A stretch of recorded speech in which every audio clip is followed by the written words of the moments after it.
Welcome to Water Mission's video series on the Grundfos Renewable Solar Inverter, or RSI.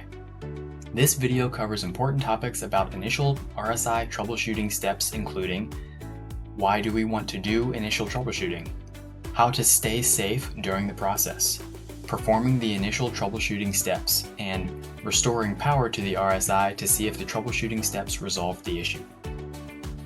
First, why should we take the time to do these initial troubleshooting steps? Performing these steps helps you to eliminate some of the most common RSI errors, rule out many of the simplest solutions. This is similar to making sure there is fuel in the tank if you're trying to figure out why your generator won't start. And finally, this will expedite troubleshooting support if these initial steps do not resolve the issue. If the person assisting you knows you have already completed these steps, it will save quite a bit of time. Next, it is important to stay safe when performing these initial troubleshooting steps. Working with electricity can be extremely dangerous, and these steps will help keep you safe. For more information on electrical safety, refer to Section 5.2 of Water Mission's Technical Resources Library on Electrical Safety. First, turn off all system power sources at the furthest point upstream as possible. This includes solar systems string-level disconnects if your photovoltaic system has them. Many Water Mission projects include power blending from multiple sources, so it is important to confirm that all power sources have been turned off. Next, apply lockout/tagout. This step provides a warning and a physical barrier to prevent the equipment from accidentally becoming energized while someone is working on it. Refer to Section 5.2 of Water Mission's Technical Resources Library for more information on this specific topic. It is important to wear appropriate personal protective equipment, or PPE, when performing any type of electrical work. But remember, this is the last line of defense. Removing hazards before PPE would be necessary is much more effective. An example of this is making sure to never work on energized equipment. And finally, make sure to wait 5 full minutes before opening the RSI. Solar inverters and variable frequency drives have capacitors that store energy for short amounts of time and can still contain dangerous voltages even after the equipment has been de-energized. Verifying no dangerous voltages are present with a multimeter is also important. Now onto our initial troubleshooting steps. Carefully open the RSI using a T25 star bit. The front of the unit can be heavy, especially on models with a larger form factor, so take care to protect yourself and the equipment. Ask someone to help if needed.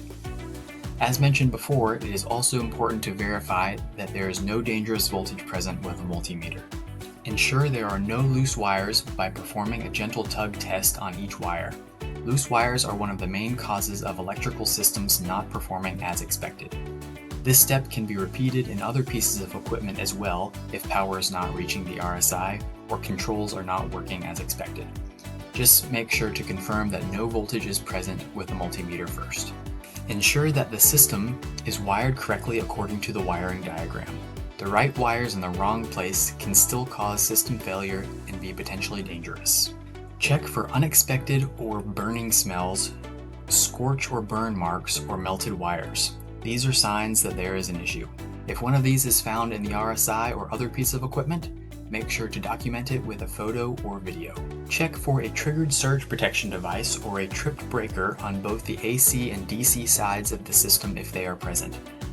In Water Mission systems, this would include both the combiner box for the solar array and the AC protections enclosure. If a surge protection device has a red indicator, it is likely a sign that it needs to be replaced and could be causing the issue. A tripped breaker may simply need to be reset, but it could also be a clue to a larger problem, so it is important to document. Finally, ensure that the control keypad screws are tight.